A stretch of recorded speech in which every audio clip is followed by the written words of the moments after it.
Okay, so very good morning to everybody. For those of you who don't know me, I'm Ron Maycock. I own Business Performance UK. And over the next 15 or so minutes, just depending on how quick I go, I'll explain a little bit about who I am, what I've been involved with, and what we're most involved with now. But it is quite a broad spectrum. So at the end of this, I will leave you with a link to the website where there's a load more information. Um, so, where did it all begin? It's always good to start with a little bit about myself and what I'm all about, I guess. Um, for whatever reason, my clicking isn't working. There we go. So, my career started years ago. I was a ski instructor, lived the life of Riley, travelled all over the world, and then eventually came back into the UK in the late 90s when I was told now it's time to get a proper job.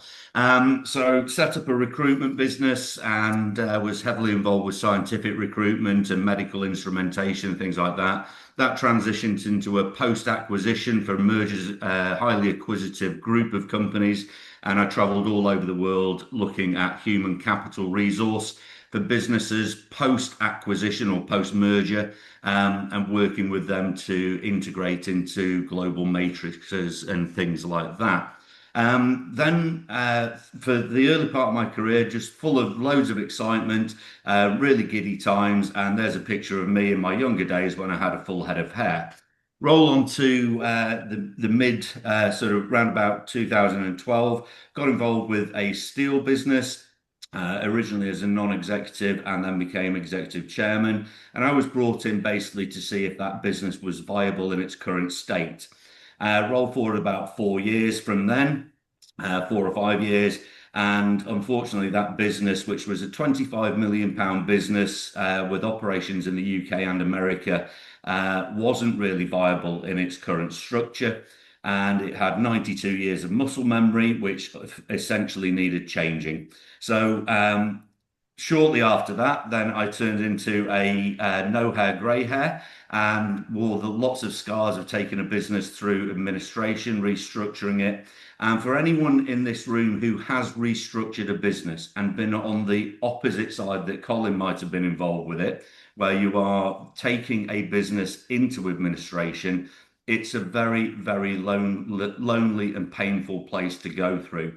Made even worse by in our business, we had one family that we had three generations of the same family actually working within the business. They all lived within about a mile or 2 miles of the actual factory. And it's an awful thing when the entire community that used to be a mining community, they'd all gone to work at the steelworks. And unfortunately, that business had to then get rid of 105 people whose lives were turned around overnight. So what I've learned from that is running a business is a little bit like learning to drive. So you learn more after you've done your test than you do in the build up to it. If I had the knowledge that I have now, I would have bought more time. I'd have never changed the outcome for that steel business. It was always going to have to be restructured, but I would bought a lot more time and potentially a lot better exit for the previous owners of that said business. So moving forward, came out of the steel business and decided to get involved and pass on my experience a little bit in terms of setting up a business that could support businesses of all shapes and sizes based on my experience. So a little bit like a mentorship. So, welcome to my ego trip. This is all about me and all about what we do, and essentially all about business performance. So within business performance, I have various different brands. I've got an action coach coaching business. I've got an executive coaching and leadership business. And I also have the value builder side of things. So what do we actually do? Well, we cover consultancy. We do business strategy. We sit as non-executives. We are fractional. So going into businesses and doing fractional MD roles. We do board advisory. And also, we do succession plans within businesses, exit strategy and value optimization. We have a training program now, which we've actually launched, which I'll mention a little bit later, and also involved with executive coaching and business coaching. if you're confused at what the difference between executive coaching and business coaching fundamentally is, business coaching is more about the destination and basically stretching goals and pushing you a little bit further. Executive coaching and leadership coaching is more about the journey rather than the destination. So it's about leaving a legacy for your business. So, one of the things that I've learned along the way is, as somebody who has made a commitment to learn and self-develop, I now have an obligation to teach. So everything that I learn and everything that I develop for myself, I now offer to businesses so they maybe don't have to go through the same journey or have the same outcomes that I had to do with the steel business. So it's all about actually other people. So as much as I said it's about my ego trip, I'm now going to tell you a little bit more about who this is for. So um, when we sort of say that, first and foremost, this next part, it's about you, not me. Now, don't worry, I'm not dumping you. It's not, it's not me turning around and going, oh, it's you, not me, and that's why we're parting company. But what I wanted to start with is something that infuriates me more than anything else. And when I speak to businesses, quite often they turn around and say, we add value to our customers by doing X, Y, and Z. My response is the same every single time. How very dare you add value? Now, what a weird thing to say. The reason I feel so passionately about this is because it is not your right to say what value that you add. Value is defined by the success that you bring to other people, and they then, based on that success, will help you understand what value you have added for them. It's not about you, and you must start to commit what we call is ego side. Now, once we understand that this is all about my clients have different needs, different requirements, and I can support them in different ways, then I'm not thinking about my product. Now, one of the things that is a sort of a common theme is people's willingness to get out of their own way. What we need to do is get out or get their egos out of the way. We need to get pride out of the way, and we need to get dumb pig-headedness out of the way. And what we need is more business owners who are willing to say one of the most powerful words in their language, which is help. Now, why is it so important? If you've heard of a guy called Charlie Mackesy, if you've got kids or watch Christmas TV or whatever, a couple of years ago, Charlie Mackesy had a film version of his book, which is called The Boy, the Mole, the Fox, and the Horse. And it was done as a Christmas animation. But from words of children's books, sometimes some great wisdom actually comes. Because in the book, at one point, the boy turns around to the horse and says, "Horse, what's the bravest thing you've ever said?" The horse simply replies and said, "Help."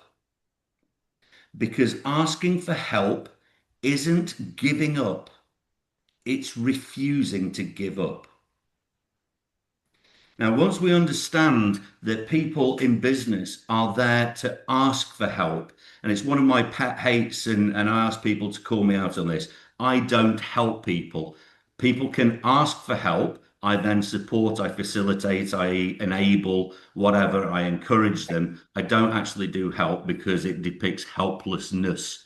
But people being brave enough to ask for help is the people that I actually work with.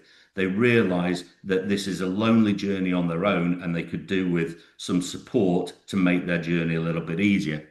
In the words of Frank Dick, who was Daley Thompson's coach, know what you know what you don't, and find someone who does.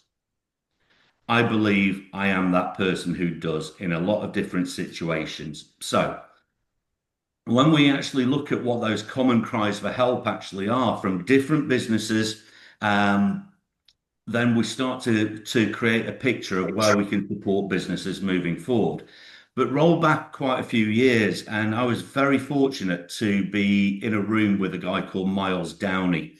And for those who you don't know Miles Downey was one of the original people who came up with the GROW model of coaching, of business growth, and all of this kind of thing.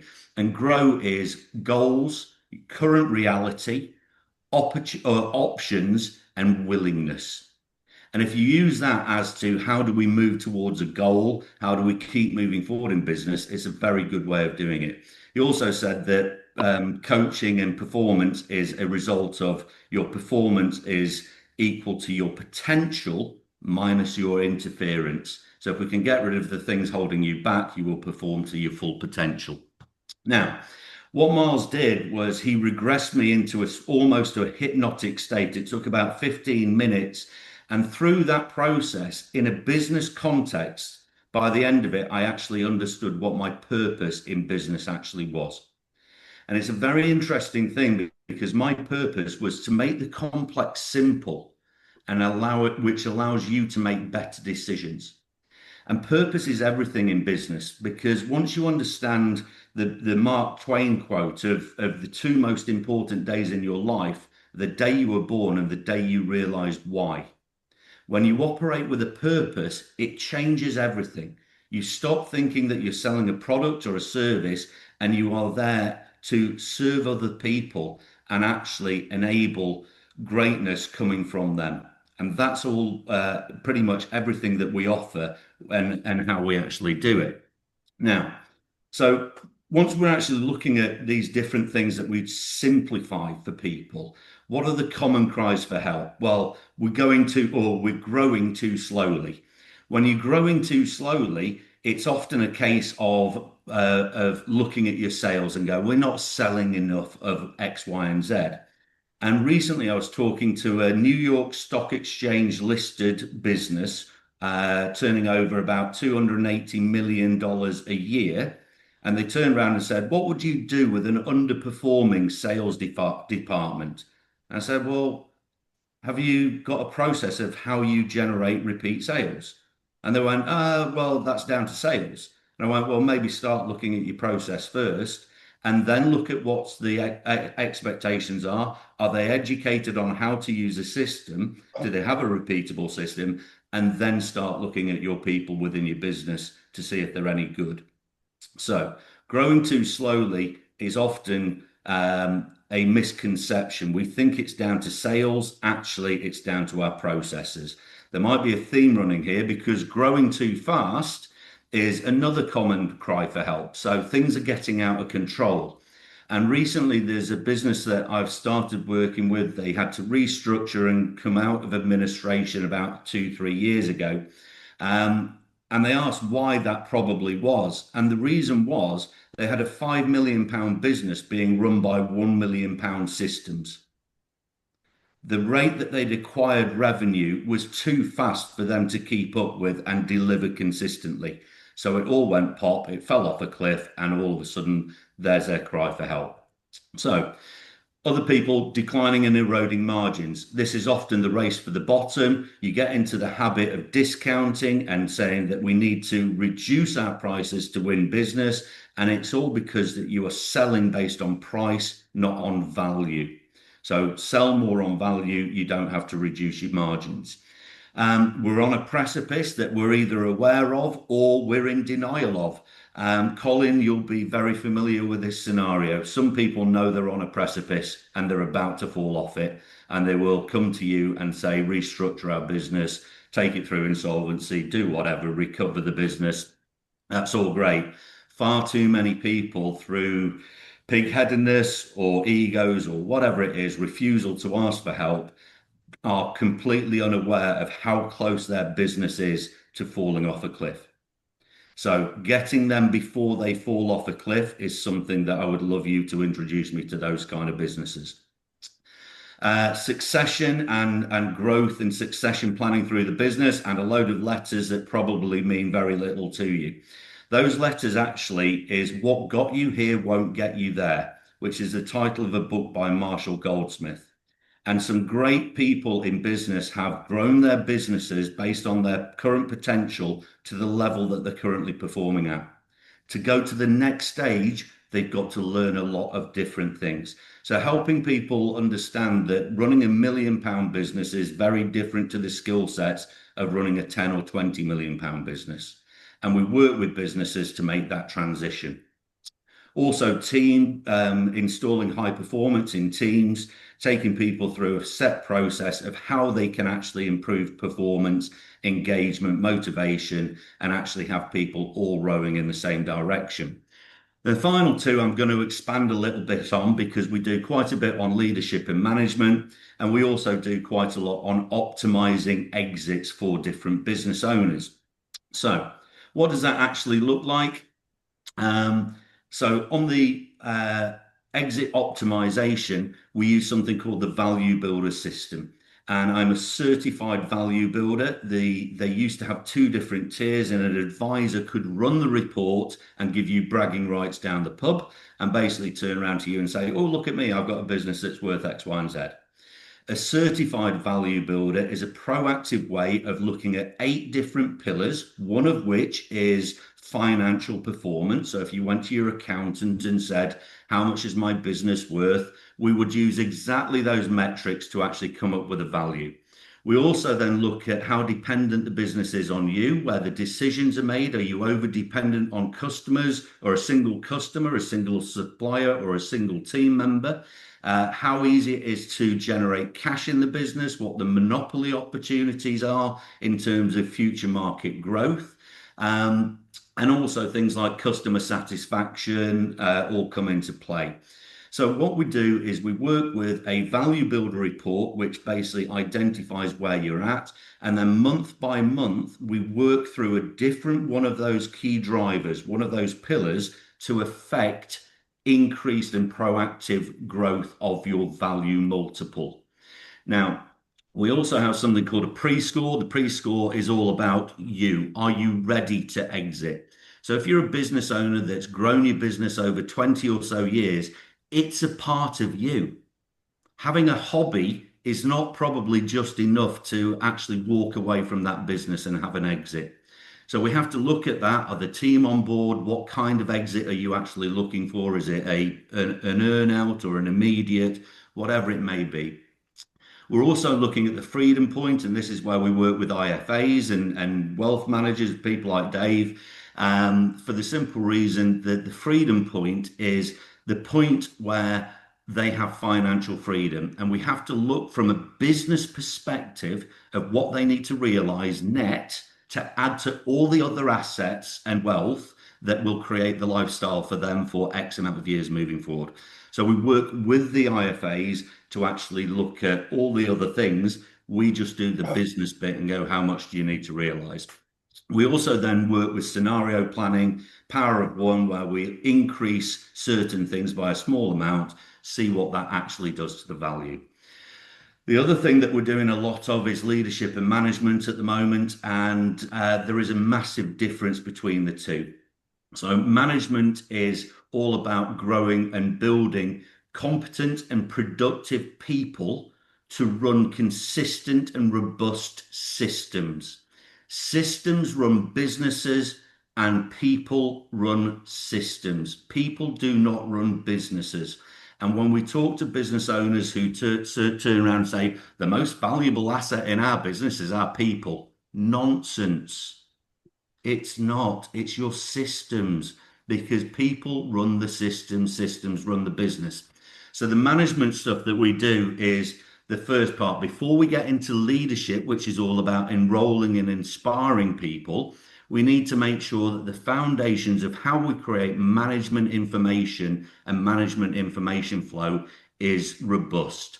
We've got to look at what happens in meetings, who's in there, how long should they go on for, what are you trying to achieve, and ultimately, how do we make sure that our systems are even better and can grow or create the environment for the business to then grow into, rather than chasing the revenues.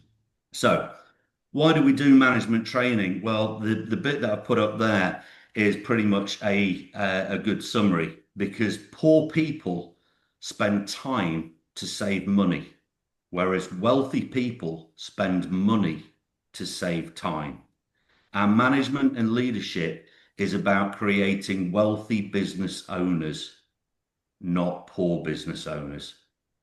So if you know of businesses or engage with businesses that are poorly managed, then these are the people that we want to work with. And when we say poorly managed, they do not have visibility of what's happening within their workflows.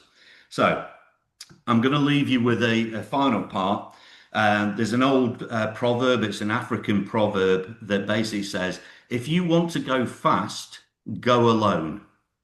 If you want to go far, go together. So, how you can help me is by finding businesses that want to go far, as well as going at a pace, but we want people to go far and have longevity. We don't want quick wins. So, the people that I'm looking for are businesses looking to grow over a period of time, potentially have an exit at the end of it, and also are run by somebody that is brave enough to actually say, I would like some help and support on this journey. They don't have to do it on their own. Now, if for any reason that you are either one of the people who is not brave enough to ask for help, or you know businesses who are reluctant to ask for help, then the only thing that I can do is leave you with a little proverb that dates way, way back to probably Confucius or say round about that, which is how to deal with problems.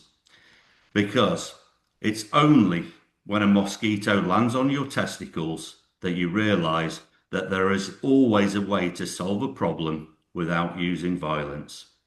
Either ask for help or find the other way without using violence and do it on your own.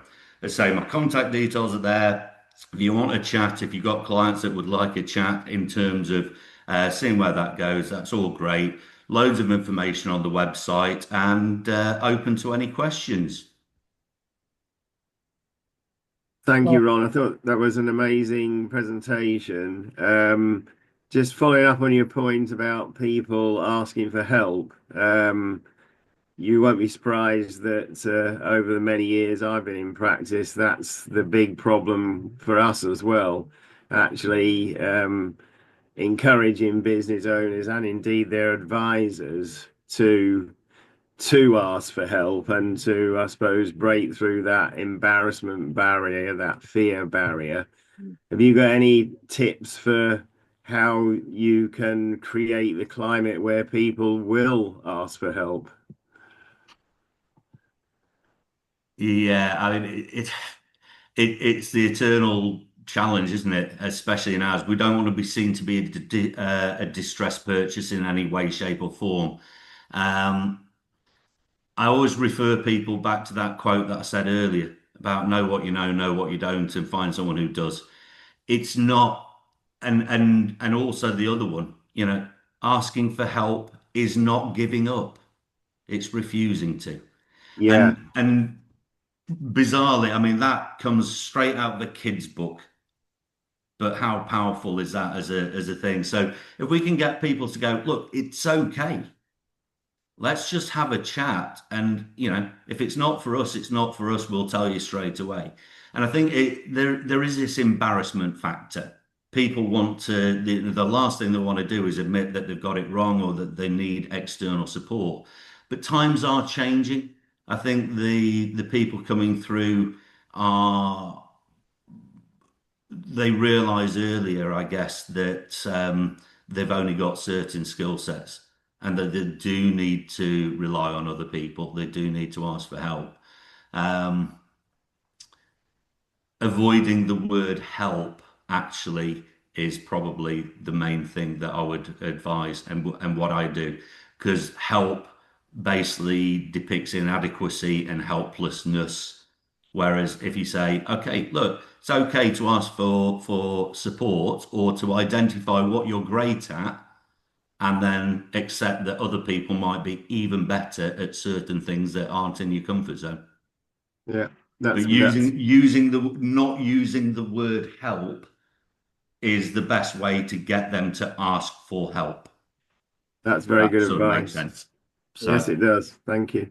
excellent. Any Ron, other questions? yeah, Ron, that was very interesting. On the value builder side, what is the timeline that you think of for the implementation of that into a business? Yeah, great question. It can vary. As a rule of thumb, I would say 2 to 5 years. The reason for that is typically to sell a business, you're looking at no less than 9 months. We don't deal in the transactional part of business broking or anything like that. So that bit will take a bit of time. The reason 2 to 5 years is ideally optimum. It gives them a chance to get proactive about this rather than just going to the market and saying, what's our business worth? Is there a buyer out there? It also, over a period of time, not only do we increase the value, but we increase the attractiveness of that business. And especially with recent developments with, our friends across the pond and all of this kind of stuff. There's and taxation on sort of private equity. There's more people looking for the best deal. Mm. They're not just looking to pump money into any business. So it's now more important than ever to make your business attractive to more people, and that takes a bit of time. You're either very lucky and you are ready to be bought because you're already in the prime position, Yeah. often because you're in a high growth market and there are opportunities for massive wins and massive scaling. But if you're not in that sector, which most of us aren't, then realistically, you've got to be the one doing proactive stuff to make the business as attractive and valuable as you possibly can. So 2 to 5 years would be ideal. Ron, is there a general size of business that you look to approach? Is it more than 5 years? Is it more than 5 million? Where's the sweet spot for you? Uh, Depending on the product, but I tend not to do an awful lot below about £500,000 turnover. If it's a practice or if it's a business, is actually a difference. So I'll work with people that are genuinely a practice. They might be, they might be doing 300,000, but it might be one person doing a consultancy.